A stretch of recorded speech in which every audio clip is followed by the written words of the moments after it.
पाकिस्तान के अंदर अभी तक एप्पल का एक ऑफिशियल स्टोर क्यों नहीं है, जबकि इतने ज़्यादा यूजर्स हैं पाकिस्तान में। अगले 15 से 20 साल में पाकिस्तान में एप्पल स्टोर नहीं नजर आ रहा। फ़ोन का बिजनेस स्टार्ट करना है। 10 लाख कुछ भी नहीं है इधर। 10 लाख में तो एक फोन ही आएगा। जो प्रोटेक्टर का स्टोर लगा हुआ है शॉप के बाहर मेन रोड पे, वो 1 लाख रुपए रेंट दे रहे हैं। चोरी के फ़ोन बिकते हैं। अफगानिस्तान इस वक्त चोरी की सबसे बड़ी मार्केट है। आपका जितना आईफोन चोरी होगा वो अफगानिस्तान जाएगा। ज़्यादा क्यों है ये भी? क्योंकि अफगानिस्तान में आई क्लाउड खुल जाता है जो पूरी दुनिया में कहीं नहीं खुलता। पूरा प्रोसेस क्या है इंपोर्ट का, मुझे थोड़ा बता सकते हैं? आपने दुबई में ऑर्डर कर दिया फ़ोन और वो इंपोर्ट करते करते आपके पास जब पहुंचता है फ़ोन, तो उसका एक पूरा प्रोसेस। 16 सीरीज की 3-4 दिन तक बुकिंग स्टार्ट होनी है, तो आपने वहाँ लाइन में देखना है। आपको वहाँ पे नाई भी नजर आएगा लाइन में लगा हुआ, मोची भी नजर आएगा, दर्जी भी लगा हुआ नजर आएगा। ठीक है, उन्होंने वहाँ से फोन खरीदने हैं और उन्होंने वहीं बाहर खड़े होकर बेचना शुरू कर दिया। आईफोन 16 और 15 में कुछ खास फर्क वैसे ऐसे नजर नहीं आया। 3G से आप देख लें, iOS अपडेट करो, नया कलर दे दो। एक्सपेक्टेड रेट नहीं आईफोन का क्या होगा? तकरीबन 7 लाख को भी टच कर सकता है। सुनो पॉडकास्ट पैसा में आज हम कासिम और आमिर से समझेंगे कि आईफोन का कारोबार पाकिस्तान के अंदर कैसा किया जा सकता है, आईफोन 16 की प्री बुकिंग कैसे होगी और आईफोन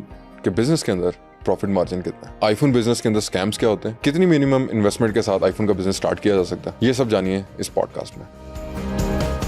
मैं आईफोन का पिछले 15 साल से एक यूज़र हूँ और मैंने आईफोन जो है वो जब 3G लॉन्च हुआ था तब से मैं उसका यूज़र हूँ और टिल डेट मैं आईफोन यूज़ कर रहा हूँ। और चंद एक दिन पहले 9 सितंबर को आईफोन 16 की एक नई सीरीज जो है लॉन्च हुई है। तो पाकिस्तान के अंदर अभी तक एप्पल का एक ऑफिशियल स्टोर क्यों नहीं है, जबकि इतने ज़्यादा यूजर्स हैं पाकिस्तान में? एक बहुत बड़ी मार्केट है पाकिस्तान की। एप्पल स्टोर की बात करें तो अगले 15 से 20 साल में पाकिस्तान में एप्पल स्टोर नहीं नजर आ रहा। उसकी क्या वजह है? उसकी सैमसंग वजह का ये है, हवावे का है, वीवो है, कई चाइनीज ब्रांड हैं जिनके ऑफिशियल स्टोर हैं, बल्कि यहाँ पे मैन्युफैक्चर भी हो रहे हैं। सैमसंग भी, जहाँ तक मेरी रिपोर्ट है, जहाँ तक मेरी रिसर्च है, सैमसंग भी यहाँ पे रेडी हो रहा है, असेंबल हो रहा है। तो एप्पल क्यों नहीं? पाकिस्तान का जो है आईटी पे बिल्कुल भी इन्वेस्टमेंट नहीं कर रही। हमारी गवर्नमेंट जो है वो बेसिकली आईटी पे इन्वेस्टमेंट नहीं करनी, ना वो चाहती है करना। ठीक है, आप देखें इंडिया में भी रिसेंटली 2 साल पहले एप्पल स्टोर आ गया है। पाकिस्तान में आवाम के पास बहुत पैसा है, ठीक है, सिर्फ हमारी गवर्नमेंट गरीब है। आप देखें क्योंकि नॉन पीटीए फ़ोन पाकिस्तान में सारे इस वक्त खरीद रहे हैं, ठीक है, और वो इस वक्त स्मगल हो रहा है। मैंने कुछ अरसा पहले एक खबर सुनी थी कि इंडिया के अंदर अब मैन्युफैक्चर भी हो रहा है एप्पल, जो कि चाइना से उन्होंने मेरे ख्याल में मैन्युफैक्चरिंग यूनिट अपना इंडिया में शिफ्ट कर दिया। तो अगर इंडिया में मैन्युफैक्चर हो रहा है तो इंडिया से यहाँ पे इम्पोर्ट भी हो रहा है कि नहीं हो रहा? नहीं, इंडिया से फिलहाल इंपोर्ट नहीं हो रहा क्योंकि इंडिया और पाकिस्तान का बॉर्डर इस वक्त क्लोज है। हाँ, वाया दुबई पाकिस्तान आता है इंडिया की चीज़ें जो। अच्छा। वैसे कितने मॉडल्स हैं आईफोन के? आईफोन में जो है वो वैसे तकरीबन 70 to 80 कंट्रीज के हैं, लेकिन उसमें अगर सिम वाइज देखा जाए तो एक यूएसए वेरिएंट है जिसको हम लोकल एलएलए कहते हैं। सही है। उसमें दोनों ई सिम होती हैं। 14 के बाद अब जितने भी फोन आएंगे उसके अंदर फिजिकल सिम है ही नहीं। सही है। उसमें दोनों ई सिम है। उसके बाद हांगकांग वेरिएंट आ जाता है और चाइना वेरिएंट आ जाता है जिसमें 2 फिजिकल सिमें होती हैं। मतलब आप 2 सिमें इंसर्ट कर सकते हैं उसके। सही है। उसके बाद जो है वो यूएई आ गया, इंडिया आ गया, सऊदी अरब आ गया। अच्छा। उसमें एक फिजिकल सिम होती है और एक ई सिम होती है। ठीक है, तो ये 3 जो है वेरिएंट्स होते हैं फोन के। आईफोन 16 आपने देखा है जो नया लॉन्च हुआ है? जी अब और आईफोन 16 और 15 में कुछ खास फर्क वैसे ऐसे नजर नहीं आया। फर्क तो मैं आपकी बात काट रहा हूँ, किसी मॉडल में भी नहीं है। सेम iOS चलता आ रहा है। 3G से आप देख लें, ठीक है, iOS अपडेट करो, थोड़ी सी चेंजिंग दो और बस उनकी एक नया कलर दे दो। हमारी पाकिस्तानी अवाम इस तरह है कि यार नया कलर आ गया बस उसके ऊपर कर देना। आपको क्या लगता है पाकिस्तानी अवाम अभी भी आईफोन 16 की तरफ जाएगी? जी बिल्कुल जाएगी। ये इनको बस एक चाहिए कि यार कोई नई चीज़ हो।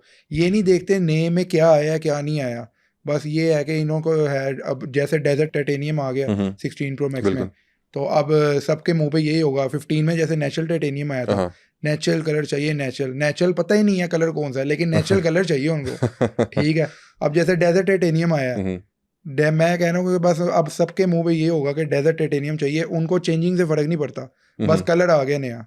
वैसे क्या खास कोई फर्क अगर आप मुझे थोड़ा सा बताएं कि 16 और 15 में क्या खास फर्क है?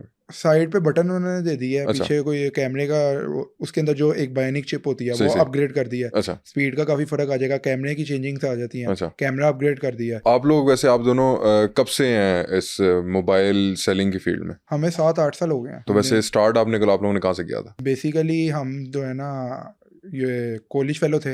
अच्छा। तो हम OLX पे काम करते थे। अच्छा। हाँ, OLX से हमने काम वगैरह, मतलब एक फ़ोन ले लिया, बेच दिया 1-2 फ़ोन, फिर आहिस्ता आहिस्ता हम हार रोड शिफ्ट हो गए। ठीक है, हार रोड पे हमने अपना काम वगैरह किया। अच्छा। तो उसके बाद हमें कहा कि आप अपनी ना शॉप वगैरह करते हैं, तो शॉप वगैरह की तरफ देखी, शॉप की। फिर अल्लाह पाक ने आज जो है हमें हफीज़ सेंटर की बैक साइड पे IT टावर है, वहाँ पे अपनी शॉप हम कर रहे हैं। OLX आपने भी बताया कि हमने OLX से स्टार्ट किया जब आप बैक इन कॉलेज, तो OLX पे अभी भी काम हो रहा है? OLX पे अब काम नहीं हो रहा। हाँ, अब क्योंकि इतना स्कैम, इतना फ्रॉड हो रहा है कि लोग जो है ना डरते हैं इसमें। क्योंकि आप देख लें पेमेंट मेथड में इतना ज़्यादा इशू आता है कि फेक स्क्रीनशॉट दिखा देते हैं। अच्छा, कस्टमर को जो है वो मैसेज भी आ जाता है बायर जो सेलर को। पिछले दिनों मैं एक स्कैम सुन रहा था, OLX पे एक स्कैम चल रहा था कि कोई बंदा भिजवाता है किसी दुकानदार के पास कि ये मेरा कोई जानने वाला कोई अजीज़ है और ये इसे फ़ोन आप ले लीजिएगा, लेकिन इसके पैसे जो हैं आप फलाने अकाउंट में से ट्रांसफ़र कर रहे हैं, और इस तरह के कुछ मामला थे। आपके साथ कुछ ऐसा कोई वाक़या हुआ? हमारे साथ हुआ नहीं है, हमने पकड़ लिया था उस बंदे को। हमारे साथ हुआ था ऐसा। अच्छा, वो क्या कस्टमर आया, वो OLX पे कोई बंदा उसको डील कर रहा था किसी थर्ड पर्सन को। अच्छा, उसने हमें शो पे भेजा कि यहाँ से जाके आप ये फ़ोन सेल आउट कर रहा हूँ। ठीक है, उसने आगे फ़ोन सेल किया और वो कॉल पे हमसे बात कर रहा है कि जो है ना फ़ोन की ट्रांसफ़र पेमेंट आपने इस ट्रांसफ़र करनी जो मैं अकाउंट दूंगा। सही। और वो जो बेचारा सेल करने आया उसको पता ही नहीं है कि मैं फ़ोन पे बात किससे कर रहा हूँ।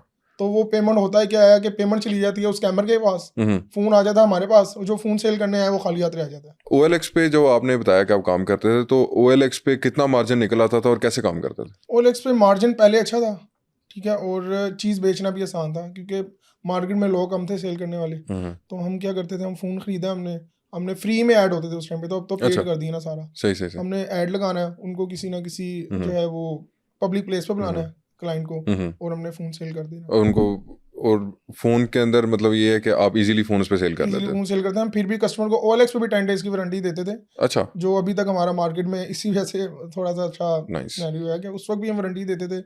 कोई क्लाइंट अगर आता भी था OLX पे भी, तो हम उसको क्लेम देते थे कोई अगर फ़ोन में मसला आता OLX का बेसिकली अब जो है ना इस वजह से जो है ट्रेंड कम हो गया हुआ है। जो कस्टमर्स है ना वो अब सिक्योर नहीं है OLX से मतलब फ़ोन बाय करके। उसकी क्या रीज़न है? उसकी ये रीज़न है कि आप एक दुकानदार से फ़ोन बाय करते हैं, वो आपको अपनी कमर्शियल इनवॉइस पे कोई 10 डेज़ का 15 डेज़ का बैकअप देता है। सही है। लाइक मैंने आपको फ़ोन सेल किया है, ठीक है, आपको अगर अल्लाह ना करे उन दिनों में कोई मसला आता है तो आप जो है क्लेम कर सकते हैं, और हम भी क्लेम देते हैं। सही है। ठीक है, कस्टमर को बैकअप देते हैं। और लेकिन अगर आप यही कोई OLX से फ़ोन बाय करते हैं, मुझे बताएं वो बंदा तो लेके चला गया, अपना फ़ोन बेच के चला गया, अल्लाह ना करे उसके 2 दिन के बाद वो चोरी का निकल आता है, आपके पास कोई इनवॉइस नहीं है, आपके पास कोई प्रूफ नहीं है। बिल्कुल ऐसी है। पिछले दिनों एक वाकया हमारे कस्टमर ही है, कहते हैं मतलब 3-4 हज़ार रुपये के लिए बस बात रह गई थी कि यार हमें OLX इतने का मिल रहा है, इतने में मिल रहा है, हम इतने का दे रहे हैं। तो मैंने उसको कहा यार आप OLX से ट्राई कर लो, अगर आपको मतलब इस तरह की सही चीज़ मिल रही है। उसके कोई तकरीबन हफ्ते के बाद वो मेरे पास दोबारा आता है, वो मुझे बताता है कि यार वो इस तरह गाड़ी में 2 लोग बैठे थे। अच्छा। और उसके बाद हमने उसको फ़ोन पकड़ाया, तो उन्होंने जी 5 मिनट वैसे ही चेकिंग वगैरह करने के बहाने शीशा ऊपर किया, और मुझे समझ नहीं आया कहाँ पे गए कहाँ पे नहीं गए, और फ़ोन लेके मतलब फरार हो गए। मैं कहता हूँ कि इतना स्कैमर अब आ गया ना अच्छा। कि अब मुझे नहीं लगता कि ऑनलाइन जिसको फ़ोन चाहिए वो एक ट्रस्टेड जगह पे जाए, किसी ब्रांड के पास जाए। रीसेलिंग बिल्कुल अच्छी होती है, लेकिन एक शॉप से क्या गारंटी है कि वो जो फ़ोन वो ले रहा है, वो बंदा जो खरीद रहा है फ़ोन, वो फ़ोन खुला नहीं होगा, रिफर्बिश नहीं होगा, या उसके ऊपर कोई एज सच कोई मसला मसाइल नहीं होगा उस फ़ोन के अंदर? पहले तो जी पिछले साल तक मतलब ये इस तरह था कि हम कस्टमर को जो वाटर टेस्ट करवा देते थे, और इस तरह पता चल जाता था कि वाटर टेस्ट क्या होता है? वाटर टेस्ट होता है आईफोन मतलब वाटर रेजिस्ट होता है। सही है। हाँ, इसकी कोई टिपिकली रेटिंग्स होती हैं, सही है। जिसमें कि आप बारिश में चले जाएं या गलती से आपका फ़ोन पानी में गिर गया, तो इसकी IP रेटिंग्स होती हैं। उसके मुताबिक अल्लाह ना करे कोई मोबाइल पानी में चला गया ये वो, तो वो हम टेस्ट वगैरह करवा के देते हैं। जो खुला रिपेयर फ़ोन होता है ना, वो कभी जो है ना वाटर पैक नहीं होता। अच्छा। तो उसके अंदर पानी चला जाता है, वो उसी टाइम बंद हो जाता है। अच्छा। लेकिन जो ओरिजिनल 100% ओरिजिनल फ़ोन होता है वो वाटर पैक रहता है। लेकिन अब तो मार्केट में उसका भी हल आ गया है। चाइनीज़ ने क्या कर दिया है कि वो एक सीलें दे दी हैं, तो वो सीलें लगवा के अवाम ट्रेंड कॉपी कर रही है कि यार वाटर टेस्ट करवा दिया, वो सील लग गई अंदर। अच्छा। दोबारा मोबाइल रीपैक हो गया और जी उन्होंने बेचना शुरू कर दिया अच्छा। इस तरह के वाटर पैक। हालांकि अब जो है एक नई एप्लीकेशन है 3U Tools, सही है, उसके साथ आप जो है कनेक्ट करके देख सकते हैं कि उसके ऊपर स्कोर आ जाते हैं। अच्छा। कि कितनी दफ़ा चार्ज है, कितनी बैटरी हेल्थ जेन्युइन है, इस तरह की अब काफ़ी चीज़ें आ गई हैं। ये आम सारिफ जो है, जो जिसने फ़ोन ख़रीदना है, मैं फ़र्ज़ करें अगर मैंने फ़ोन ख़रीदना है और मेरा एक बजट है 1 लाख रुपए के अंदर, मैंने एक आईफ़ोन ख़रीदना है, या 1-1.5 लाख रुपए के अंदर मैंने आईफ़ोन ख़रीदना है, और मेरे पास मतलब कि मैंने एक हार्ड अर्न मनी है मेरा, और मैं एक अरसा लगा के मैंने पैसे जोड़े हैं या मैंने पैसे इकट्ठे किए हैं, और मैं आप लोगों के पास आ जाता हूँ फ़ोन खरीदने। तो आप मुझे उस एक बजट के अंदर कौन सा एक ऐसा फ़ोन है, आईफोन, मैं जाना भी आईफोन में जा रहा हूँ, कौन सा फ़ोन है जो आप मुझे सजेस्ट करेंगे, और उसकी क्या गारंटी होगी कि वो वाटर पैक होगा, वो उसकी जो बैटरी है उसके बैटरी साइकिल्स पूरे होंगे, और वो बैटरी, क्योंकि मैंने सुना है आजकल की बैटरी बूस्ट भी होती है आईफोन की, और इस तरह के बड़े मामला आते हैं जो हम पाकिस्तानी निकाल लेते हैं और हमारे निकल आते हैं मामला। तो उसका क्या हल है? सबसे पहले तो आपसे हम पूछेंगे आपने नॉन पीटीए लेना है, पीटी प्रूफ लेना है। अच्छा, उसके बाद अगर आप नॉन पीटी की तरफ आएंगे, क्योंकि पीटी प्रूफ तो बहुत महंगा है, सही है, आप नॉन पीटी की तरफ आएंगे, उसमें भी दो सिनेरियोज हैं, आपने जेवी लेना है, फैक्ट्री अनलॉक लेना है। सही है, ठीक है, जेवी फ़ोन वो होता है जो लॉक्ड होता है, जिसमें सिम कभी भी नहीं चलती। अच्छा, सही है, मतलब आप किसी और कंट्री में भी जाते हैं तो वहाँ पे सिम नहीं चलती। सही है, तो फैक्ट्री अनलॉक वो फ़ोन होता है जिसमें अब पाकिस्तान में स्पेसिफिक टाइम दिया हुआ है, 4 मंथ्स जो है उसमें सिम चल जाती है, उसके बाद उसमें सिम नहीं चलती। ठीक है, अच्छा। जितने ज़्यादा टैक्स हो गए हैं तो कोई टैक्स पे करता ही नहीं है, तो आजकल लोग ज़्यादा जा रहे हैं जेवी फ़ोन्स की तरफ। अच्छा, वैसे पीटी टैक्स इस वक्त कितना है अगर हाई एंड मॉडल देखा जाएगा, 15 प्रो मैक्स देखा जाए? 15 प्रो मैक्स का 172 के अराउंड है, 172,100,000, और ये एक फ़ोन के ऊपर उसका टैक्स है। और इस वक्त आईफोन 15 प्रो मैक्स की प्राइस क्या होगी आईफोन अंदाज़न? 15 प्रो मैक्स अगर बॉक्स पैक देखा जाए तो 3,20,000 रुपये का फ़ोन है, अच्छा, और उस पर 1,70,000 या 1,72,000 रुपये आपने टैक्स दिया। हॉल रोड पे जब आपने काम स्टार्ट किया तो तब आपकी इनिशियल इन्वेस्टमेंट क्या थी, और क्या फेज था, किस तरह स्टार्ट किया, कैसे, अगर आज के दौर में किसी ने अगर हॉल रोड पे काम शुरू करना हो, किस तरह कर सकता हॉल रोड पे जब हमने काम किया था तो 20,000 रुपये थे हमारे पास। है? 2 फ़ोन परचेज़ किए थे अच्छा, LG के, हाँ, LG क्लासिक, मुझे याद सही है, सही सही, 10,000 रुपये के 2 फ़ोन परचेज़ किए थे। हाँ, फिर उनको सेल किया था 2,000 रुपये मार्जिन रख के। अब जो है काम करना बहुत ज़्यादा मुश्किल हो गया। उसकी क्या रीज़न है? उसकी रीज़न ये है, बहुत ज़्यादा लोग आ गए हैं काम करने के लिए। सही है, जिसको कोई काम नहीं मिलता वो आईफोन का काम शुरू कर देता है। अच्छा, उनको काम कोई भी नहीं आता। असल में एक आईफोन का काम उन लोगों के लिए बहुत आसान है जिन्होंने शॉर्ट टर्म के लिए करना है, जिन्होंने 1 महीने के लिए, 2 महीने के लिए, 1 साल के लिए करना है। उन्होंने वहाँ से फ़ोन उठाया, इधर सेल कर दिया, तो वो उन लोगों के लिए बहुत आसान है। जिन्होंने इसको इंपोर्ट करना है, ठीक है, जिन्होंने इसको लेकर चलना है, और जिन्होंने इसमें कंप्लेंट्स आती हैं उनको हैंडल करना है, और कस्टमर को अच्छे तरीके से जो है वो टैकल करना है, तो वो उन लोगों के लिए बहुत मुश्किल है काम। हॉल रोड के ऊपर अगर फर्ज करें मैंने एक फ़ोन का बिज़नेस स्टार्ट करना है, और मैं आपके पास, आप दोनों के पास आता हूँ कि भाई मुझे मशवरा दें कि मैं इस फील्ड के अंदर आना चाहता हूँ, इस नीश के अंदर आना चाहता हूँ, क्योंकि अभी अगर मैं बिज़नेस कर रहा हूँ, मैं ऑफिस फर्नीचर का बिज़नेस कर रहा हूँ, तो मैं अपनी नीश चेंज करना चाहता हूँ। मुझे टेक्नोलॉजी का शौक भी है, मुझे थोड़ा बहुत पता भी है आईफोन के बारे में, और मैं आपसे आके मशवरा मांगता हूँ कि मुझे आप लोगों की फील्ड के अंदर आना है, तो आप लोग मुझे क्या मशवरा देंगे कि मैं कहाँ से स्टार्ट करूँ, कैसे इसको एक छोटे पैमाने से शुरू करूँ, और इसको कैसे एक बड़े पैमाने पे, जिस तरह भी आप लोग काम कर रहे हैं, उस तक मैं किस तरह पहुँच सकता हूँ? उसके लिए सबसे पहले मैं आपको मशवरा दूंगा, हॉल रोड की तरफ ना जाएं आप, अच्छा, क्योंकि हॉल रोड पे वो लोग इस वक्त कामयाब हैं जो पिछले 10-15 सालों से काम कर रहे हैं। अच्छा, नए बंदे का हॉल रोड पे कोई काम नहीं है, ना ही हफीज सेंटर पे कोई काम है। हॉल रोड के ऊपर जो आप कह रहे हैं आपने एक स्टॉल शुरू किया, उसका रेंट क्या था? उसका मेरे ख्याल से 8,000 रुपये रेंट था अच्छा, 2017 में, 2017 में उसका 8,000 रुपये रेंट था। और आज क्या रेंट है? अगर स्टॉल लेके स्टार्ट करना हो हॉल रोड के ऊपर, तो मैं अभी भी कितने 20-25 पैसों हज़ार में रुपये में मिल जाता है एक स्टॉल छोटा सा? जी। इतना किराया क्यों? अभी भी ये कम बता रहा हूँ ना, स्टॉल्स का अगर मेन रोड वाली साइड पे आ जाए तो वहाँ तो 1-1 लाख रुपए स्टॉल का अभी एक भी छोटे से रेंट स्टॉल है। का, जी जो एक शॉप के बाहर लगा होता है? जी, शॉप के बाहर लगा हुआ है, और जो फिर प्रोटेक्टर का स्टॉल लगा हुआ है शॉप के बाहर मेन रोड पे। तो एक बहुत बड़ी शॉप है, नाम नहीं मैं लूंगा, बहुत मशहूर ब्रांड है, उनकी दुकान के बाहर जो प्रोटेक्टर वाला बैठा हुआ है वो 1 लाख रुपए रेंट दे रहा है, और उतने कमा लेता वो है? इतने कमा लेता है। तो अगर उसका इतना रेंट है, तो शॉप का तो हिसाब से फिर शॉप का 10 तो गुना ज़्यादा होगा। 10-15 लाख रुपए रेंट है। और लोग कमाते हैं वहाँ पे बैठ के? कमाते हैं। तो अभी तो आप कह रहे हैं कि कारोबार के हालात बुरे हैं, तो किस तरह निकाल लेते हैं? तो यही बता रहा हूँ, जो लोग 10 से 15 साल हो गए ना, जिन लोगों का काम है, जिनको मगरमच्छ कहते हैं हमारी जुबान में, जो मोबाइल फोन के काम के मगरमच्छ हैं, वो लोग सर्वाइव कर रहे हैं इस वक्त। बेसिकली वो पुराने बैठे हैं ना, उनके पास मतलब काफ़ी चीज़ें हैं। देखिए, पुराने तो बैठे हैं, प्रोडक्ट तो वही है जो आप भी बेच रहे हैं, और जो वो भी बेच रहे हैं, तो 10 लोग और भी बेच रहे हैं, तो वो किस तरह मैनेज कर रहे हैं? बेसिकली एंड यूजर्स उनके पास ज़्यादा होता है ना, हमारा तो वो वाला काम नहीं है। वो कर रहे हैं बॉक्स पैक का काम, वारंटी वाले फोन जो होते हैं। सही है। बॉक्स पैक का हम करते हैं एप्पल में। एप्पल में ज़्यादातर यूज्ड ही आता है, और बॉक्स पैक तो आपको पता नॉन पीटी आता है। जो एक हमारी बहुत बड़ी मार्केट है एंड्रॉइड फोन्स की, जिसमें ओप्पो, वीवो, बॉक्स पैक आता है। हाँ, बिल्कुल आता है। वो आईफोन के साथ उसको कंपेयर कर ही नहीं सकते। आईफोन की सिर्फ 9% मार्केट जो है वो आईफोन की है, बाकी 91% जो है वो एंड्रॉइड की ही है। फर्स्ट करें, मैंने फ़ोन लिया, मेरा फ़ोन कवरेज के अंदर है, एप्पल की 1 ईयर वारंटी कवरेज है, और खुदा ना खास्ता इसका कोई कैमरा ख़राब हो जाता है, इसकी स्क्रीन टूट जाती है, बैक टूट जाती है और मुझे क्लेम करना है, तो मैं किस तरह करूँगा?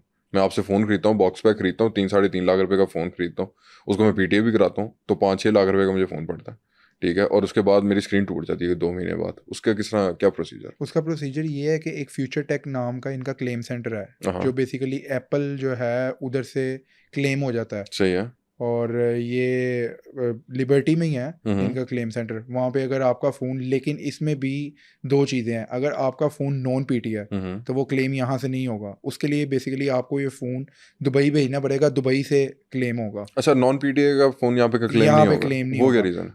वो इस वजह से कि PTA टैक्स पे हो, अगर PTA टैक्स आपका पे है, हम्म, ठीक है, आपके फ़ोन में 1 साल की वारंटी होती है आईफोन में, बॉक्स पैक जब आप लेते हैं, हम्म, अल्लाह ना करे कोई मसला वगैरह आ जाता है, हम्म, तो वो आपसे को फ़ोन आप क्लेम करते हैं फ्यूचर टेक को, हम्म। वो आपको रिप्लेस करके उसकी जगह नया फ़ोन दे देते हैं। अच्छा, उसकी जगह नया फ़ोन मिल जाता है? नया फ़ोन दे देते हैं। अगर कोई छोटा मोटा मसला हो तो उसमें कवरेज में उसी टाइम 5 से 7 दिन का टाइम मांगते हैं, सही है, क्लेम कर देते हैं। लेकिन अमूमन बड़ा मॉडल जो होता है ना, वो नया ही देते हैं, बॉक्स सही पैक है। मंगवा के दे देते हैं, वो नॉन एक्टिव दोबारा दे और देते वो हैं फ़ौरन आपको। दे देते हैं या उस पे कोई टाइम नहीं, मांगते उसके अंदर आपको 30 डेज़ रिक्वायर्ड होते हैं। हैं? 30 डेज़ रिक्वायर्ड होता है, मतलब कि मुझे 30 दिन इंतज़ार करना पड़ेगा 30 अपना दिन फ़ोन। इंतज़ार करना पड़ेगा, लेकिन उसमें ये आपको दोबारा नॉन एक्टिव बॉक्स पैक वो फ़ोन दे देते हैं। अच्छा, नॉन एक्टिव दोबारा फ़ोन हुँ। मिल जाता है। और वैसे मेरा ख़्याल है अगर नॉर्मली अगर आप दुबई से फ़ोन खरीदते हैं या उधर अगर आप इसकी वारंटी क्लेम कराते हैं तो उधर ऑन द तो उधर स्पॉट तो आपको ऑन द स्पॉट आप उनको फ़ोन फ़ोन दें, वो अपडेट क्लेम चेंज करके कर वो देते हैं। आपको चेंज कर देते हैं, वो मसला नहीं है। बाहर अमेरिका में भी यही है। अच्छा, हाँ, ये ये सिर्फ पाकिस्तान के अंदर अलमिया है ये कि पाकिस्तान के अंदर बस है, क्योंकि हमारा वैसे पाकिस्तान अगर इधर इधर ऑफिशियल स्टोर आ जाता है एप्पल का तो आप लोगों के बिजनेस का फ़र्क पड़ेगा? में काफ़ी फ़र्क पड़ेगा ना। तो मेरा ख्याल है आप एक मेन रीज़न ये भी है कि हमारी मार्केट ही नहीं चाहती कि यहाँ पे एप्पल नहीं, का हमारी ऑफिशियल मार्केट नहीं स्टोर चाहती कि हम लीगल काम करें। हो। क्यों नहीं चाहती? क्या बेसिकली रीज़न है? वो इसलिए नहीं चाहते कि अगर एप्पल स्टोर यहाँ पे आ गया हुँ, और ऑब्वियसली फिर Apple store PTA proof phone देगा, हुँ, तो तो ये जो बड़ी बड़ी कंपनीज हैं 3-4 पाकिस्तानी जो कंपनीज हैं, हुँ, वो उनका तो बिल्कुल ज़्यादा फटा बैठ जाएगा। आपके पास अगर डेली के अगर लेट्स सपोज 100 कस्टमर आता है तो उसके अंदर आईफोन के कितने कस्टमर हैं और बाकी ब्रांड्स के कितने कस्टमर हैं? आईफोन के 70% आईफोन है, 30% एंड्रॉयड है। Android nice. की इतनी ज़्यादा नहीं है, क्योंकि एंड्रॉयड लोग पसंद भी इतना खास इसलिए नहीं करते। आप सैमसंग को ले लें, हुँ, ठीक है, सैमसंग का ब्रांड अच्छा है, हुँ, लेकिन जितने का फ़ोन है उतने का उसका पार्ट है LCD, अच्छा, ठीक है। आईफोन आप टूटा हुआ लेके मार्केट में चले जाएं, आपको कोई ना नहीं करेगा कि हमने खरीदना नहीं है, अच्छा। ठीक है। आईफोन टूटे हुए की भी वर्थ है। मैं एक फ़ोन खरीदता हूँ आपसे आज, एक फ़र्ज़ करें मैं 14 प्रो मैक्स खरीदता हूँ, आज उसका आप मुझे बेचते हैं 2.5 लाख रुपए, मैं कल या परसों या एक हफ्ते बाद आपके पास बेचने आता हूँ तो उसकी प्राइस एकदम 30-40 हज़ार रुपये नीचे क्यों आ जाती है? बेसिकली अगर उसकी प्राइस आप कह रहे हैं ना नीचे आ जाती है, एक तो दो वजह हैं।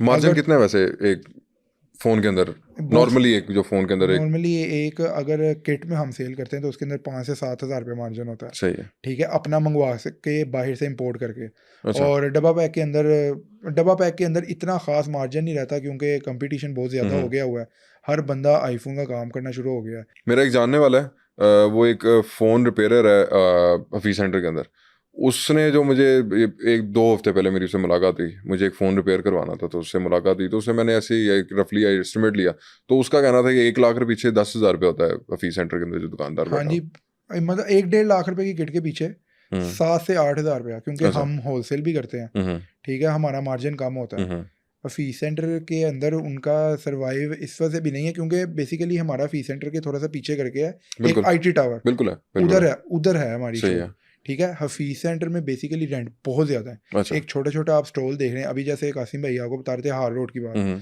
ठीक है, हार रोड से ज़्यादा हुँ, जो है ना इस टाइम पे रेंट हफीज सेंटर के अंदर है। एक छोटे छोटे आपका स्टॉल के आप देख लें, हुँ, एक अगर आपको दुकान है, पीछे दुकान का अलग रेंट है, हुँ, आगे डिस्प्ले है, हाँ, हाँ, डिस्प्ले का अलग रेंट है, और 2-2 लाख रुपए का इस टाइम पे डिस्प्ले बिक रहा है।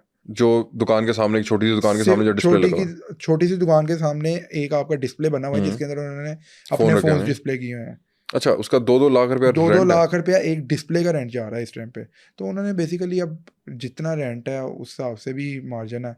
अच्छा आपका ना जो एक्सपीरियंस चल रहा है जिस तरह भी मैंने देखा है OLX का एक्सपीरियंस है, उसके बाद आपका हाल रोड का भी एक्सपीरियंस है, अब ऑफिस सेंटर या IT टावर का एक्सपीरियंस है, एक ही विसिनिटी में जाते हैं तो एक ही उसको हम ऑफिस सेंटर या IT टावर को एक ही हम गिनते हैं, तो ज़्यादा बेहतर मार्केट कौन सी थी? ज़्यादा बेहतर मार्केट हफीज सेंटर ही है। ऑफिस सेंटर है, क्या वजह है उसकी?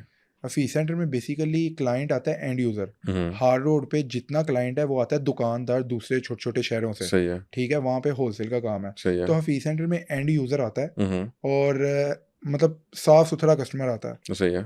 फैमिलीज आती हैं, फैमिली मतलब हेजिटेशन नहीं करती कि हमने इधर हार रोड पे फैमिलीज बेसिकली हमारा हार रोड से ऑफिस सेंटर ये जो आईटी टावर है इधर शिफ्ट होने का मेन पर्पस भी यही था कि वहाँ पे हमारा बेसिकली ऑनलाइन काम मोबिज़ोन के नाम से ही है, इंस्टा पे भी पेज है, यूट्यूब पे भी है, हर जगह है। तो जब हम ऑनलाइन डील करते थे कस्टमर को हम हार रोड बुलाते थे तो वो नहीं आता था। अच्छा, हार रोड के नाम पे पता नहीं क्या एक दहशत सी है। बेसिकली पार्किंग इश्यूज बहुत ज़्यादा है। हाल रोड पे। हाँ जी, पार्किंग आप इशू अपनी फैमिली के साथ कभी भी गाड़ी पे आएंगे आपको हाल रोड पे पार्किंग नहीं मिलेगी। अच्छा, आप ये गुलबर्ग में आएंगे फीस सेंटर आईटी टावर आए बिल्कुल तो ऐसी आपको है, यहाँ पे पार्किंग का इशू है ही नहीं। बिल्कुल ठीक ऐसी है, एक एक एक एरिया भी डिसेंट है, तो इस वजह बिल्कुल से एक फैमिली जो है वो जाहिर सी बात है कि मैं भी बिल्कुल अपनी आप फैमिली के अपनी साथ दूंगा, मैं रजिस्ट करूंगा और हॉल रोड पे जाने पे जी, और फी सेंटर आने में मैं ज़्यादा खुशी होल रोड महसूस के नाम करूंगा। पे बस एक दहशत है। अच्छा लोग समझते हैं कि पता नहीं क्या ही उधर चोरी के फोन बिक रहे हैं, ये क्या अच्छा, चोरी के फ़ोन बिकते हैं? चोरी के फोन होल रोड पे नहीं बिकते। अब कहाँ तो पे बिकते चोरी का सिस्टम बहुत कम हो गया हुआ है। अब चोरी के फोन नॉर्मली हैं? अगर मेरा एक दोस्त है उसामा, उसका मेरा ख्याल है कोई ये 15 जब नया नया लॉन्च हुआ था 15 प्रो, उसका फ़ोन चोरी हो गया, ये आपके जैन मंदिर के पास है, और फ़ोन वो कॉल पे बात कर रहा है, कोई दो मोटरसाइकिल पे आए हैं, वो चोरी करके उसने खींचा और वो ले गए, उसके बाद फ़ोन उन्होंने ऑफ कर दिया। उसने फाइंड माई ऐप पे उसने उसको फोन उस पे उसने उसको लॉगिन किया और उसकी लोकेशन कुछ देर बाद, कुछ घंटों बाद, चंद घंटों बाद लक्ष्मी चौक के पास आने लग पड़ी। और ये उसने उसने कंप्लेन भी की पुलिस में और सब कुछ किया, सीसीटीवी भी उसने सारा देखता रहा, लेकिन कुछ दिनों बाद उसी फ़ोन की लोकेशन अफगानिस्तान की आने लग पड़ी। ये क्या रीज़न है? अफगानिस्तान इस वक्त चोरी की सबसे बड़ी मार्केट है। अच्छा, आपका जितना आईफोन चोरी होगा वो अफगानिस्तान जाएगा। मेरा फ़ोन अल्लाह ना करे चोरी हो जाता है तो वो चोर खुद से छोड़ के आता है अफगानिस्तान या कोई पूरा नेटवर्क है? वो तो उनका नेटवर्क होगा और 70% चांस है कि आपका फोन अफगानिस्तान ही जाएगा। 70% चांसेस है कि अफगानिस्तान से ही उसके मिलना है। पीछे भी रीजन है। तो कोई इदारे करते क्यों नहीं है कुछ? इदारे में कुछ भी नहीं ना कर सकते। अफगानिस्तान क्यों जाता है आपने ये नहीं पूछा? ज़्यादा क्यों है ये भी बताना। अफगानिस्तान इसलिए जाता है क्योंकि अफगानिस्तान में आई क्लाउड खुल जाता है, अच्छा, जो पूरी दुनिया में कहीं नहीं खुलता। वो कैसे हो सकता है? अफगानिस्तान में कौन सी वो उनके ऐसी पास कोई चिड़िया है? टेक्नोलॉजी है, वो कैसी खोल टेक्नोलॉजी लेते है? हैं। जैसे अभी आपने एक स्टोरी बताई है आपके दोस्त उसामा, मेरे भी एक दोस्त है उसामा ही नाम है उनका, अच्छा और वो रेस्टोरेंट ओनर है एक। अच्छा अच्छा अच्छा। तो उनका आईफोन 13 प्रो मैक्स हम्म स्नैच हुआ, हम्म तो 3 से 4 दिन के बाद उनका फ़ोन की लोकेशन हम्म, उधर गई, अफगानिस्तान की सही आई। है। फ़ोन पीटीए प्रूफ था वो, हाँ, तो वो वापस पाकिस्तान सेल होने के लिए आ गया। तो तरीका है। अच्छा, फिर? तो जब वो पाकिस्तान सेल होने के लिए आया तो वो किसी ने जब पैसे दे के ख़रीदा होगा किसी शॉपकीपर ने, तो वो फिर अपनी आर्मी से मतलब जो भी था उनका कोई, उन्होंने कहा कि वहाँ से फ़ोन रिकवर करवाया, वरना आप मैं जिसका कोई लिंक नहीं है वो भूल जाए फ़ोन को। फोन उनका मिल गया, उनकी लक थी। उनकी किस्मत थी, अपनी लेकिन किस्मत चोरी भी, इधर रेफरेंस भी कह सकते हैं। इधर से मस्जिद से बाहर चोरी की जूती नहीं मिलती, तो ये तो फिर अब फोन मजे था। की बात है क्लाउड आई क्लाउड खुल गया जिसका पूरी दुनिया में भी तोड़ नहीं है, ये अफगानियों के पास पता नहीं कहाँ से तोड़ आ गया। मेरा ख्याल है अमेरिका के अंदर जहाँ पे ये आईफोन जहाँ से बिलोंग करता है, एप्पल जहाँ से बिलोंग करता है, वहाँ पे भी इस चीज़ का कोई हल नहीं है कि आई क्लाउड लॉक्ड फ़ोन जो है वो नहीं खुलता, खोलते हैं लेकिन यहाँ पे खुल जाता है आके अफगानिस्तान में। तो ये तो मेरा ख्याल है अफगानिस्तान को इस चीज़ का बिजनेस शुरू कर लेना चाहिए। तो करते हैं ना बिजनेस, उनका बहुत अच्छे लेवल पे बिजनेस है, वहाँ से दुबई भी भेजते हैं, पाकिस्तान तो आते ही आता है। अच्छा, आप लोग जो फ़ोन इम्पोर्ट करते हैं वो 100% जेन्युइन होता है? 100% जेन्युइन होता है। स्कैम का फ़ोन नहीं होता? स्कैम तो एक अलग चीज़ है ना, हम जो फ़ोन मतलब हमारा, हाँ कोई चीज़ चेंज होगी। अच्छा आपको एक मज़े की बात बताता हूँ, आपने मेरे ख्याल से पिछले क्वेश्चन किया था कि मैं आपके पास फ़ोन लेने के लिए आता हूँ, आपको फ़ोन का कुछ पता नहीं है, तो आप कैसे फ़ोन परचेज़ कर सकते हैं। एप्पल ने एक बहुत मज़े की चीज़ निकाल दी है कि आप कोई मेरे से आईफोन परचेज़ करते हैं, उसकी अगर एलसीडी चेंज है तो उसकी सेटिंग्स के अंदर एक मैसेज आ उसका जाएगा, पता चल जाता है, बिल्कुल ऐसे अगर ही। उसकी बैटरी चेंज है तो सेटिंग्स के अंदर बैटरी का भी मैसेज आ जाएगा, कैमरा चेंज है तो सेटिंग्स के अंदर कैमरे का भी मैसेज आ जाएगा। फिर उसके बाद ब्लैक लिस्टेड आईफोन क्या है? ब्लैक लिस्टेड आईफोन बेसिकली वो होता है, जेवी एक अलग चीज़ है, ब्लैक लिस्टेड एक अलग चीज़ है। ब्लैक लिस्टेड में फैक्ट्री लोग भी आता है, सही है। ब्लैक लिस्टेड में जेवी भी आता है, ज़्यादातर जेवी फ़ोन आता है। अब जेवी फ़ोन ये होते हैं कि आप जैसे यूएसए से या जो है कनाडा से, सिर्फ 2 कंट्री से पूरी दुनिया में जेवी फ़ोन आता है, क्योंकि वो लोग इंस्टॉलमेंट में फ़ोन देते हैं। आप यूएस से बैठे हुए हैं, आपने इंस्टॉलमेंट में फ़ोन लिया, पैकेज पे जो फ़ोन लिया आपने उसकी इंश्योरेंस वो होती ही होती है, बिल्कुल होती है। आपने उनको कह दिया कि भाई मेरा फ़ोन गुम गया, बिल्कुल ऐसी है। और वो पाकिस्तान उनके आ पास गया। चले गए, सही वो है। आपने अपने भाई को पाकिस्तान भेज दिया, और वो यहाँ पे आपके भाई साहब जेवी फ़ोन यूज़ कर रहे हैं, आपको उन्होंने नया फ़ोन दे दिया। अच्छा। मतलब आपको एक फ़ोन की प्राइस में 2 फ़ोन मिल जाते हैं, तो वो एक फ़ोन के भी यहाँ पे जो है ना वो बिजनेस ही शुरू हो गया है, यूएसए में भी कनाडा में भी। तो उसके अंदर सिम नहीं चलती? उसमें सिर्फ सिम नहीं चलती। पाकिस्तान में कामयाब वो फ़ोन इसलिए है क्योंकि यहाँ पे पीटीए टैक्स किसी ने देना ही नहीं है, सही है। सिर्फ 10% लोगों ने देना है। आपने 2 लाख रुपए का फ़ोन लेके उसके ऊपर अगर 1.5 लाख रुपए टैक्स देना तो आपने कभी भी नहीं लेना। आपने कहना मैं 50,000 रुपए का फ़ोन लेके 2 फ़ोनों का शशका भी हो जाएगा और मेरा फ़ोन भी बिल्कुल ऐसे ही लोग यही समझेंगे पैसे वाला। हाँ, और फैक्ट्री लोग फ़ोन वो होता है जो नॉर्मल फ़ोन होता है, आपने एप्पल स्टोर से जाके बाई किया सही है। और उसमें सिम डाल के आप यूज़ करने लगे। सही है। आप लोग जो फ़ोन इंपोर्ट कर रहे हैं, जिस तरह आप लोग काम कर रहे हैं, तो आप लोग उस पर टैक्स पे करके नहीं लेके आ रहे? नहीं, हम नॉन पीटीए फिलहाल मंगवा रहे हैं अभी। तो पीटीए प्रूफ जो है वो हाँ। उसके लिए आपको बहुत बड़ी गेम चाहिए। अच्छा। उसके लिए आपको 500-700 इस तरह के आपको जो है वो यूनिट्स होने चाहिए और वो किसी के पास मतलब ज़्यादा लोगों के पास उसका लाइसेंस नहीं है। अच्छा, लाइसेंस वो चाहिए एक उसके लिए। वीबोक थ्रू टाइप है। अच्छा, वीबोक है, उसके थ्रू आप जो है अपना लीगल इंपोर्ट भी वीबोक कर तो सकते देखे हैं। ना, मैं अगर इंपोर्ट कर रहा हूँ तो वो वीबोक का एक पैनल मेरा भी बना हुआ है। वीबोक बेसिकली मैं अगर आपको थोड़ा सा आसान लफ्जों में बता दूं तो वो एक पोर्टल है जिसके ऊपर आप कोई भी चीज़ इंपोर्ट कर रहे हैं तो उसके ऊपर आपकी आ रही है, उसी के ऊपर आपके जो कस्टम्स हैं वो उसी के ऊपर आपकी जो ड्यूटी है, कस्टम ड्यूटी है, उसके ऊपर अपलोड होती है। आप उसके उससे देख के आप एक वाचर निकल आते हैं, उसको पे करते हैं और आपकी वो कस्टम ड्यूटी पे हो जाती है। बेसिकली उसमें फ़ायदा है ना, अगर ये हम अपना लीगल इंपोर्ट कर रहे हैं, आप एग्जांपल ले लें आईफोन एक्स है, वो वर्थ करता है 50 से 60 हज़ार रुपये का। बिल्कुल ऐसी है। उसके ऊपर टैक्स कितना है? 70 से 80 हज़ार रुपया। अच्छा, तो वो कैसे मतलब नॉर्मल जो बंदा तो है वो मतलब कि फिर करवाएगा? अभी इस वक्त जो तो आपकी बात से अगर मैं बात निकालूं तो इसका मतलब ये है कि अभी जो आप फोन निकाल रहे हैं वो जो मंगवा रहे हैं बाहर से वो इलीगली इंपोर्ट हो रहा है ना फिर? इलीगली इंपोर्ट हो रहा है, लेकिन अब इसका लीगल इंपोर्ट जैसे मैंने अभी आपको बताया वीबो को हमारे पास हम लीगल कस्टम पे टैक्स पे करके वो हमें हमारे से बेसिकली वो आईएमई ले लेता है। एक्स क्या है, जैसे अब एक्स के ऊपर आप आ जाएं या एक्सएस पे आ जाएं, 11 पे आ जाएं, ठीक है, 11 पे अगर आप 70-80 हज़ार रुपये का फ़ोन है, सही है, ठीक है, उसके ऊपर टैक्स है 1 लाख से ऊपर, मतलब जितने फ़ोन की वर्थ है उससे ज़्यादा का टैक्स है, ठीक है। तो अब इंपोर्ट में हमें क्या फ़ायदा है कि हमने क्वांटिटी परचेज की है बाहर से, तो हमने सिर्फ कस्टम को जो है उसके आईएमई वगैरह देने हैं, हमारे पास क्लियरेंस एजेंट है, वो आपसे आईएमई लेके तो उसके ऊपर तकरीबन कोई 25 से 30 हज़ार रुपया पर पीस लेके तो वो लीगल पीटीए प्रूफ भी हो गया। अच्छा, और हमें 7 से 10 दिन के अंदर सामान भी यहाँ पे मिल गया। अच्छा मुझे एक और चीज़ बताएं, पहले बात हमारी काट गई थी, जेवी चिप क्या होती है? जेवी चिप बेसिकली ये अभी कासिम भाई आपको बता रहे थे, बाहर से जो इंस्टॉलमेंट वाले फ़ोन आ जाते हैं, बिल्कुल आ गए। इंस्टॉलमेंट वाला जब फ़ोन आया था तो उसके अंदर कोई हल नहीं है सिम चलने का, लेकिन आपको पता है पाकिस्तानी कौम जुगाड़ी है, ठीक है, उन्होंने जुगाड़ एक जेवी चिप निकाल दी। सही है। जो जेवी चिप एक बिल्कुल छोटी सी चीज़ है, उसके अंदर आपने अपनी सिम रखनी है और जैकेट के अंदर डालनी है, करना है, उसकी कोई सेटिंग है, वो सेटिंग करके तो आपका जो पीटीए का टाइम है उस फ़ोन का बेसिकली वो भी फिर 2 महीने चल जाएगा। अब कुछ जो कस्टमर्स हैं वो ये समझते हैं कि जेवी फ़ोन आ गया, उसके अंदर चिप लगाई, लाइफ टाइम सिम चलाई। अच्छा। लेकिन ये गलत है, ये नहीं है। जेवी लगा के भी 4 महीने या 2 महीने ही 2 चलेगा। महीने जो पीटीए का टाइम है, जेवी चिप लगा के भी उसमें चलना है। अच्छा। वैसे जेवी चिप के बगैर जेवी फोन में सिम नहीं चल सकती। आईफोन आप लोग इस तरह इंपोर्ट करते हैं, होपफुली आप लोग लीगली इंपोर्ट करते होंगे, लीगल आईफोन और क्लियर आईफोन इंपोर्ट करते होंगे। मेरा एक दफ़ा इत्तेफाक हुआ आईटी टावर ही जाने का, एक शॉप है, मैं उसका नाम नहीं लूँगा। मेरे एक बड़े अजीज़ दोस्त हैं, भाई हैं मेरे, उन्होंने यूके जाना था और उन्होंने एक नया फ़ोन यहाँ से आईफोन 14 उसने ख़रीदा। तो उस दुकानदार को जब हमने बताया कि इसने यूके जाना है तो उसने वो फ़ोन वापस ले लिया। उसने कहा ये वाला फ़ोन नहीं आप लें, फिर आप दूसरा फ़ोन ले लें। वो ब्लैक लिस्टेड फ़ोन होगा। वो ब्लैक लिस्टेड नहीं, वो स्कैम्ड फ़ोन था उसका। खुद उसने जो बताया वो स्कैम इस तरह हो रहा था कि यहाँ से कुछ कॉल सेंटर्स हैं या कुछ इस तरह के इदारे हैं जो वहाँ पे उसको क्रेडिट कार्ड पे इलीगली उसको ख़रीदा जाता है और उसके बाद उसको एक पूरे प्रोसेस के थ्रू उसको दुबई आ जाता है फ़ोन या वो पाकिस्तान आ जाता है फ़ोन, और यहाँ पे आके नॉर्मल प्रैक्टिस है कि वो फ़ोन यहाँ पे मार्केट्स में बिक रहे हैं। तो इदारे इसके खिलाफ कुछ क्यों नहीं कर रहे? बेसिकली इसको मोबिलिटी कहते हैं, जो आप अच्छा। टर्म यूज़ कर रहे हैं, मोबिलिटी कहते हैं। इसमें होता क्या है, स्कैमर्स बैठे हैं पाकिस्तान। अच्छा। उन्होंने यहाँ पे जो है वो कार्ड उन्होंने हैक किए होते हैं यूएस के। अच्छा। उन्होंने यहाँ पे ऑनलाइन पेमेंट करनी है। अच्छा।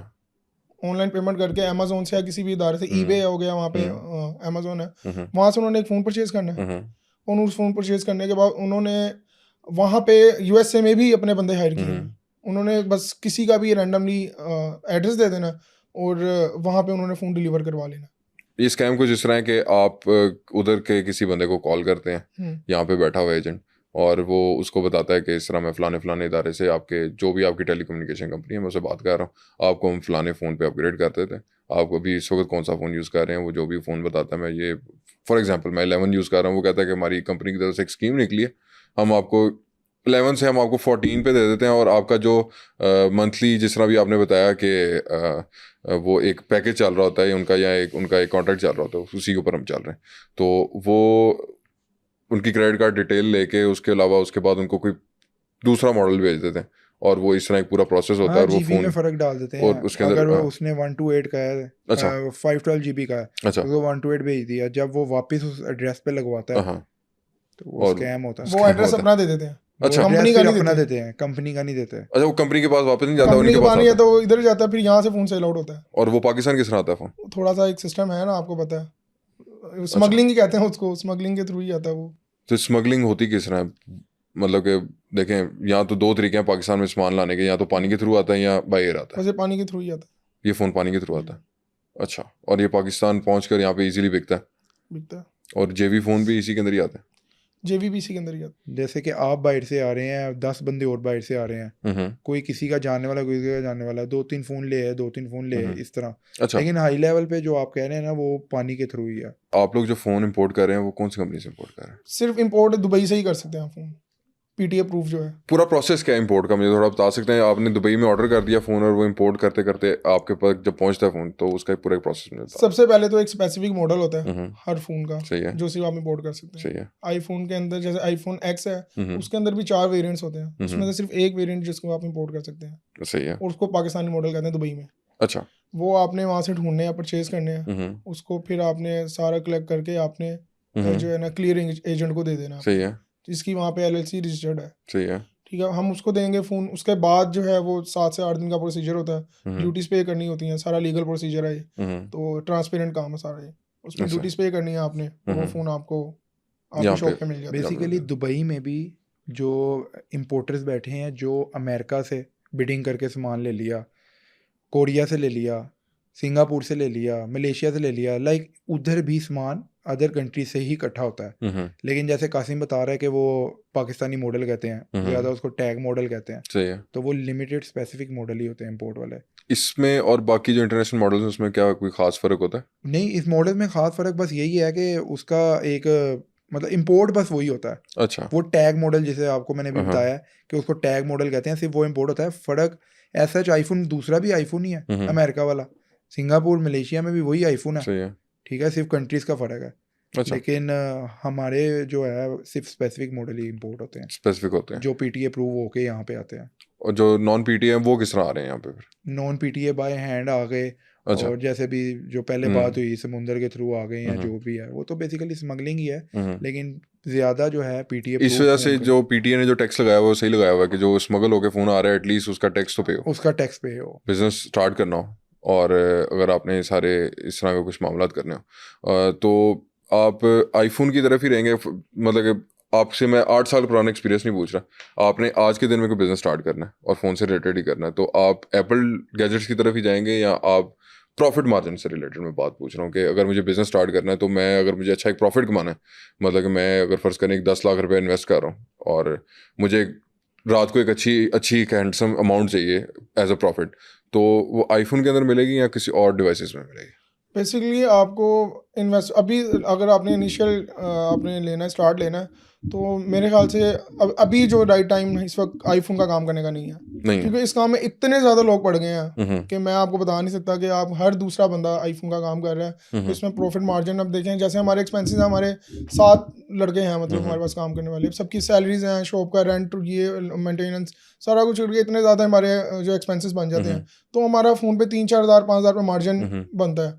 तो अब जो चल फिर के काम कर रहे होते हैं वो 1000, 1500, 2000 रुपये में वो चीज़ सेल कर देते हैं, और चीज़ भी ख़राब, सही तो है। उसकी वजह से मार्केट में ट्रस्ट भी उठता जा रहा है, और जो है वो फिर जितना ज़्यादा लोग आते हैं आपको पता है काम में, तो उसका उतना ज़्यादा मज़ा नहीं आता। और अब आप दुबई भी चले जाएं, इवन के पाकिस्तान में नहीं है, दुबई में जो अभी 3-4 दिन तक उसकी बुकिंग स्टार्ट होनी है 16 सीरीज़ की, तो आपने वहाँ लाइन में देखना है, आपको वहाँ पे नाई भी नजर आएगा लाइन में लगा हुआ, मोची भी नजर आएगा, दर्जी भी लगा हुआ नजर आएगा, ठीक है। उन्होंने वहाँ से फोन खरीदने हैं और उन्होंने वहीं बाहर खड़े होकर बेचना शुरू कर देना है। अच्छा, मतलब ओन सिस्टम वहाँ पे भी चलता है? उधर भी चलता है ओन सिस्टम, वहाँ पे भी चलता है। और बेसिकली आपने सवाल किया कि 10 लाख रुपया लेके अगर मैंने काम स्टार्ट करना हो तो 10 लाख में आप डब्बा पैक का ही काम कर सकते हैं। आईफोन के लिए 10 लाख कुछ भी नहीं है, इधर 10 लाख में तो एक फ़ोन ही आएगा इस वक्त जो हालात चल रहे हैं। इस दर। अच्छा, हाँ, प्री बुकिंग वैसे कितने, कुछ मेरा ख्याल है चंद एक दिनों में स्टार्ट हो रही है, तो आप लोगों के पास कोई ऑर्डर्स हैं प्री बुकिंग के आईफोन 16 के? हाँ जी, हमारे पास 30-40 अलहमदुलिल्लाह ऑर्डर्स हैं अभी भी। अच्छा, माशाल्लाह। लोगों को पैसे बहुत है ना, आपको पता है पाकिस्तानी आवाम सिर्फ बेसिकली हमारे से कराची में हम्म। ज़्यादा एक्टर एक्ट्रेस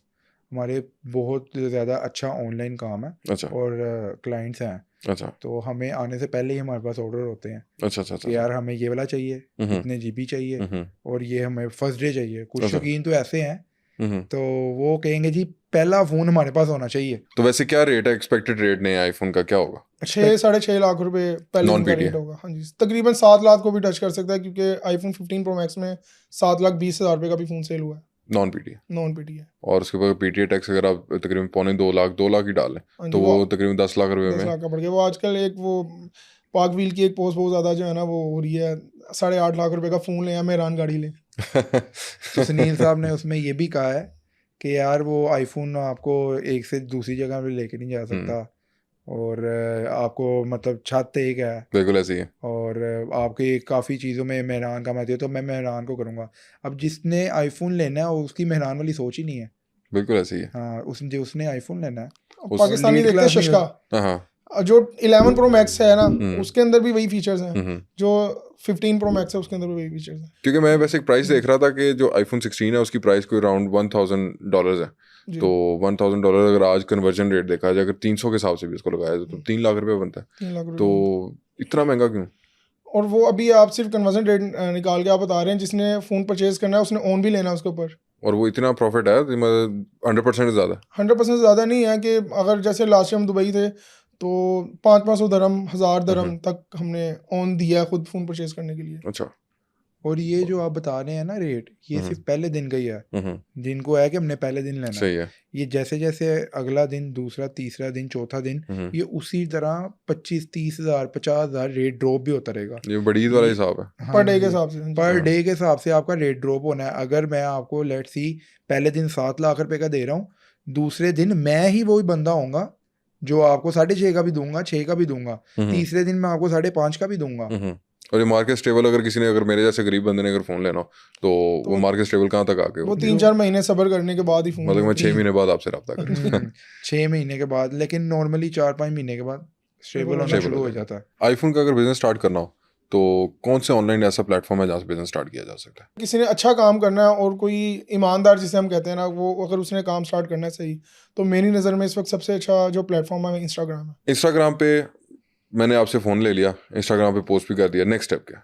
आपने मेरे से फ़ोन परचेज किया, आपने उसको इंस्टाग्राम पे पोस्ट कर दिया, तो आपने अभी पहले दिन से ऑर्डर आना शुरू हो जाते हैं उस पर, ठीक है। आपने उसके ऊपर थोड़ा सा सब्र से भी काम लेना है सही है। और ट्रस्ट बनाना है आपने। अच्छा, कोशिश करके अपनी कोई छोटा सा ऑफिस वगैरह बना लें। अगर आपने बिल्कुल ही एक फ़ोन से स्टार्टअप लेना है सही है। तो ऑफिस लें, ताकि कोई आपकी शॉप पे ऑफिस आके आपसे फिजिकली मिलके आपसे जो है ना वो ले। पहले दिन से आपको ऑनलाइन ऑर्डर आना शुरू नहीं होंगे। मैं एक इंस्टाग्राम पे एक पेज बनाता हूँ, उसके ऊपर मैं ऐड भी चलाता हूँ, सही है, स्पॉन्सर करता हूँ उसे, मैं डिजिटल मार्केटिंग के उसके ऊपर मैं कुछ गुण लगाता हूँ, मेरे पास क्लाइंट आ जाता है। वो क्लाइंट अगर मैं आपको रेफर कर दूँ, वो फिर आपकी हमारी जो है एक अंडरस्टैंडिंग होगी कि आप मुझे अपने मार्जिन के, आप कहते हैं कि यार इसमें 5,000 रुपये मेरा मार्जिन रखना है, 2,000 रुपये मार्जिन रखना है, तो उस पर आपके बिहाफ पे भी हम उसको जो है डील कर सकते हैं कस्टमर। उसमें ये हो सकता है कि मेरा आपके साथ फर्ज करें एक फ़ोन का रेट 2 लाख रुपए तय हो गया, मैं आगे उसको 2.5 लाख रुपए में बेच देता हूँ, तो उसके अंदर हमारा कोई एक कट अगर हम डिसाइड कर लेते हैं पार्टनरशिप, मतलब एक पार्टनरशिप मॉडल की तरफ मैं आना चाह रहा हूँ कि अगर हम पार्टनरशिप इस तरह ही कुछ कर लेते, इस तरह कोई हाँ मौका जी, हो इसमें सकता शॉर्ट टर्म पार्टनरशिप आप कर सकते हैं हमारे साथ। है?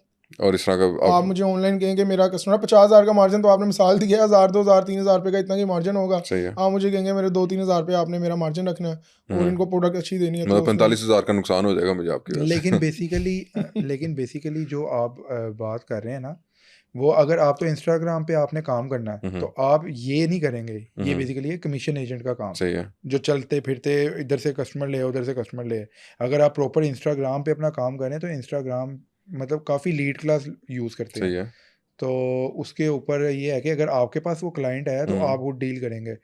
एक कमीशन एजेंट है तो वो आपके मेरे पास लेके आएगा, उसमें और इंस्टाग्राम यूज़ करने वालों में, मतलब इंस्टाग्राम पे आप जैसे कह रहे हैं काम करना, उसमें फ़र्क है।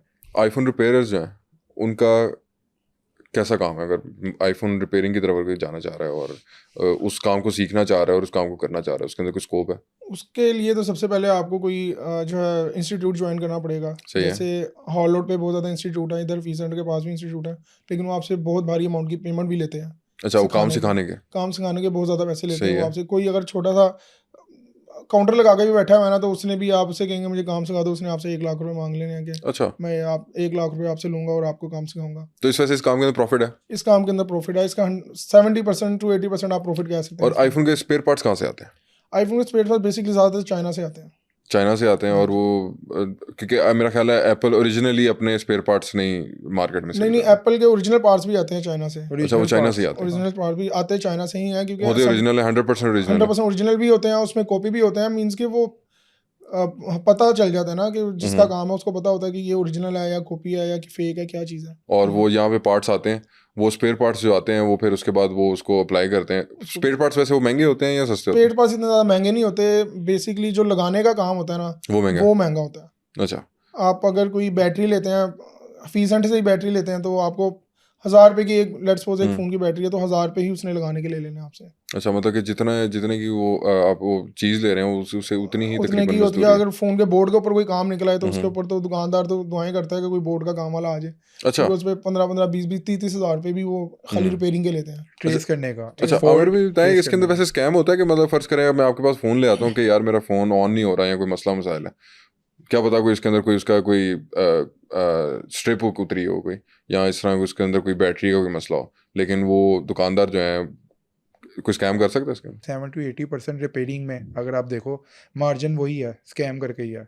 कस्टमर को कहा कुछ, बीच में है कुछ, बैटरी खराब है, फ़ोन डेड हो गया, अच्छा, फ़ोन पे बोर्ड पे काम होगा। अच्छा, और अभी ये मतलब किसी को इतना ख़ास नहीं पता, लेकिन मैं आपको बताऊं कि आईफोन की रिपेयरिंग एंड्रॉयड की निस्बत ज़्यादा इजी है। अच्छा, आईफोन का पार्ट भी आपको, हर छोटे से छोटा पार्ट भी आपको मिलेगा, ठीक है। एंड्रॉयड का इतना ख़ास जो है ना, मतलब कि चीज़ ढूंढने जो इतना ख़ास मिलेगी, लेकिन आईफोन की रिपेयरिंग भी आसान है। आईफोन का हर पार्ट पूरी मार्केट से आपको कहीं से भी मिलेगा। जो रिपेयरिंग के जो काउंटर लगे होते हैं शॉप्स के अंदर, उसके अलग रेंट होता है? जी, उसका अलग रेंट होता है। उसका एक क्या शॉप के अंदर जैसे एक रिपेयरिंग वाला है, एक पाउच वाला है, एक डिस्प्ले अलग है। मैंने जैसे आपको बताया कि एक डिस्प्ले का 2 लाख रेंट बिल्कुल है। ऐसे। तो उसके अंदर आखिर में जो अक्सर शॉप से आप देखते हैं रिपेयरिंग वाले जो बैठे होते हैं, उसका 60-70 हज़ार उसका होगा। अच्छा, पूरी अगर आपने शॉप रेंट पे लेनी है तो उसका तो 4 से 5 लाख रुपए इस टाइम रेंट चल रहा है फीस सेंटर में। जो रिपेयरर है मतलब कि उसका अगर एक अच्छा रिपेयरर है तो उसका रेंट भी तकरीबन आप बता रहे हैं कि कोई 50-60 हज़ार बताया हाँ जी, है। इतना रेंट होगा। हाँ। तो अगर कोई रिपेयरिंग का काम करना चाहता है और वो काम सीख के काउंटर लगाना चाहता है तो 50-60 हज़ार रुपये उसको मंथली रेंट है, तो इतना पैसे निकल आते हैं? यहाँ पे कमाया जाता ज़्यादा हाँ निकल आते हैं। रिपेयरिंग के काम अच्छा है है? इधर भी, लेकिन ज़्यादातर लोग यहाँ से क्या करते हैं कि दुबई या बाहर के अच्छा, मुल्क में जाके जो करते हैं वहाँ सही पे है। इसका ज़्यादा अच्छा स्कोप है। मतलब कि यहाँ से जो रिपेयरर दुबई चले जाते हैं उनका ज़्यादा अच्छा स्कोप है। क्योंकि मेन जो दुबई है वो हब है, अच्छा, वहीं पे सारे मोबाइल जो भी हैं बन रहे हैं, तैयार हो रहे हैं। एक डेरा मार्केट है, हाँ हाँ ठीक है, बिल्कुल है। वहाँ पे जो है काफ़ी मोबाइल के रिपेयरिंग वाले बैठे हैं, उधर ज़्यादा स्कोप है। सही है। ये ज़रूरी नहीं है कि जो रिपेयरिंग वाला वो स्कैम करके ही पैसे कमाए। मैं रिपेयरिंग का हलाल काम तरीके ऐसा से भी है, कुछ कमा रहे हलाल हैं। तरीके से हलाल भी। तरीके से भी आप अच्छे पैसे कमा सकते हैं। मेरे साथ भी एक बड़ा जो है गलत एक्सपीरियंस हुआ है। उसमें मैं हालांकि शॉपकीपर हूँ, पता है सब। वो एक फ़ोन लेके गए हैं रिपेयरिंग वाले के पास, उसने कहा, उसको कहा ये फ़ोन ऑन नहीं हो रहा। उसने मुझे कहा फ़ोन का LCD ख़राब हो गई है, डिस्प्ले ख़राब है। तो वो इतना थोड़ा बहुत तो मैं खुद को ही पता, फ़ोन को खोला तो वो उसकी स्ट्रिप उतरी हुई थी, लगाई तो फ़ोन ऑन हो गया। मतलब कि वो स्कैम करने के चक्कर वो में स्कैम था। के चक्कर में था, और उसकी LCD भी 90,000 की थी। ओह, अब उसने सीधा ही सोचा कि एक ही दफ़ा 90,000 कमा लूँ, लेकिन वो फिर हराम है। अगर इसमें जो ईमानदार लोग हैं, उसमें कोई अगर रिपेयरिंग का काम करना चाहता है तो 1.5 साल लगा के उसमें भी हैंडसम अमाउंट आप कमा सकते हो। सही इतना है। बुरा काम नहीं है, अच्छा काम है मेरी नज़र में तो। आज हमने समझाने की कोशिश की कि पाकिस्तान के अंदर आईफोन का बिजनेस है क्या। आप लोगों में से आईफोन 16 कौन कौन परचेज करेगा, हमें कमेंट सेक्शन में लाजमी बताइए।